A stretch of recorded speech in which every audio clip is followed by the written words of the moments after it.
नमस्कार, स्वागत है आप सभी का एक नई वीडियो में। आज की इस वीडियो में मैं आप लोगों को पास्ट इंडेफिनिट टेंस पढ़ाऊंगा।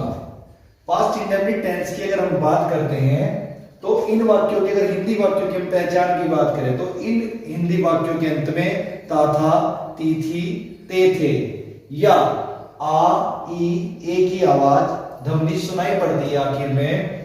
तो इनमें हम जब वाक्य को पहचान लेते हैं तो उसके बाद जब हिंदी से अंग्रेजी बनाते हैं तो सबसे पहले जो वाक्य आते हैं वो आते हैं अफर्मेटिव। अफर्मेटिव सेंटेंसेस, सकारात्मक वाक्य। उन वाक्यों की हिंदी जब हम बनाते हैं तो इसकी हिंदी बनाना बहुत ही आसान है। इसमें हम सभी कर्ताओं के साथ वर्ब की सेकंड फॉर्म का प्रयोग करते हैं। अब अगर हम बात करते हैं एक सूत्र के द्वारा हम इनकी हिंदी से अंग्रेजी बना सकते हैं, उससे पहले हम इसका एक नियम लिख लेते हैं। इस टेंस के वाक्यों की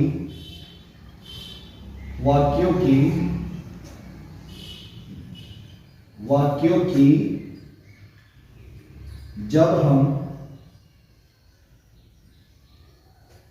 अंग्रेजी बनाते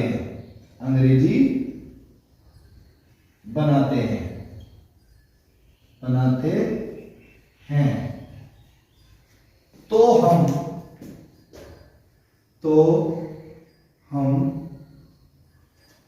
सभी कर्ताओं के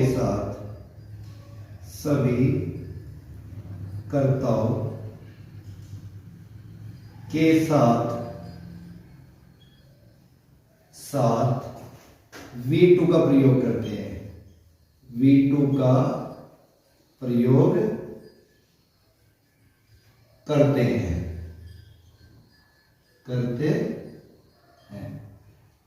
इसकी जो मुख्य बात है वो सभी कर्ताओं के साथ हम V2 का प्रयोग करते हैं। अगर हम इसके फॉर्मूले की बात करते हैं जिससे हम हिंदी से अंग्रेजी बना सकते हैं तो हम लिखेंगे ऑल सब्जेक्ट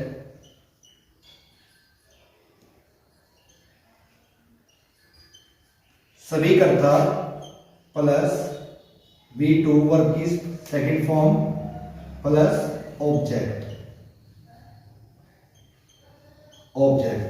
इस फॉर्मूले का यूज करके हम हिंदी से अंग्रेजी बना सकते हैं। अगर इसके हम एग्जाम्पल की बात करते हैं, एग्जाम्पल, उसने पानी पिया। अब इस वाक्य को देखने से हमें लास्ट में इसके आ की आवाज सुनाई दी, उसने पानी पिया, तो ये पास्ट इंडेफिनिट टेंस का वाक्य हुआ। इस वाक्य को हम दूसरी तरीके से इस प्रकार से भी लिख सकते हैं, वह पानी पीता था। चाहे वाक्य इस तरीके से हिंदी में लिखा हुआ है, चाहे वाक्य इस तरीके से हिंदी में लिखा हुआ है, हम दोनों की अंग्रेजी सेम एक ही नियम से बनाएंगे। इसमें मैं कर्ता देखने की जरूरत ही नहीं है। तो वह ही, पीने की जो फर्स्ट फॉर्म होती है ड्रिंक की हमें सेकंड फॉर्म का यूज करना है। यहां पर हमें करना है ड्रैंक। वाटर। इस प्रकार से हम इसके अफर्मेटिव सेंटेंसेस की हिंदी से अंग्रेजी बहुत ही आसानी के साथ बना सकते हैं। अगर इसके हम दूसरी प्रकार के वाक्यों की बात करते हैं, नंबर दो पे अगर हम बात करें नेगेटिव सेंटेंसेस की, जिनको हम नकारात्मक वाक्य भी कहते हैं, नेगेटिव सेंटेंसेस, नकारात्मक वाक्य। अगर हम नेगेटिव सेंटेंस नकारात्मक वाक्यों की बात करें तो इसमें नकारात्मक वाक्य बनाते समय हमें हेल्पिंग वर्ब डिड का प्रयोग करना है सभी कर्ताओं के साथ, और डिड के बाद हमें नॉट का प्रयोग करना है। तो इसके लिए अगर हम नियम की बात करते हैं तो इस प्रकार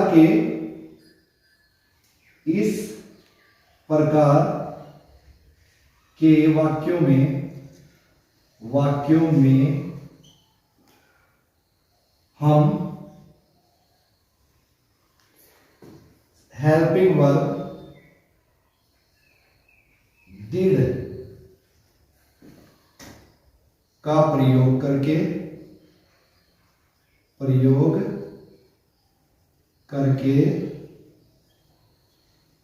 नोट लगाते हैं तथा वर्ब की फर्स्ट फॉर्म का प्रयोग करते हैं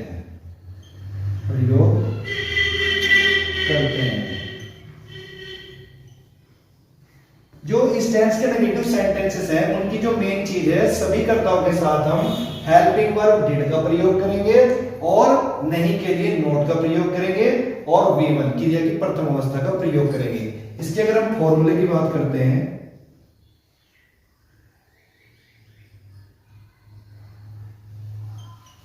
अगर इसके हम फॉर्मूले की बात करते हैं तो ऑल सब्जेक्ट सभी कर्ता plus did plus not plus V1 plus object, यानी कि सभी कर्ता डिड प्लस नॉट क्रिया की प्रथम अवस्था और कर्म। इस फॉर्मूले के यूज से हम एग्जांपल देखते हैं। इसके अगर हम एग्जांपल की बात करें, वह स्कूल नहीं गया, तो इसमें नहीं शब्द दिया तो नेगेटिव सेंटेंस है, तो हम क्या करेंगे, ही, इसके बाद हमें डिड का प्रयोग करना, फिर नॉट का। ही डिड नॉट, कहां पर गया, ऑब्जेक्ट इसका है स्कूल, यानी कि इसमें क्रिया है जाने की गो, तो फर्स्ट फॉर्म गो, कहां गया, स्कूल, गो टू स्कूल। इस प्रकार से हम इसके नेगेटिव वाक्य भी डिड के साथ आसानी के साथ बना सकते हैं। आज की इस वीडियो में मैंने आप लोगों को पास्ट इंडेफिनिट टेंस के अफर्मेटिव और नेगेटिव दो प्रकार के वाक्यों के बारे में पढ़ाया है।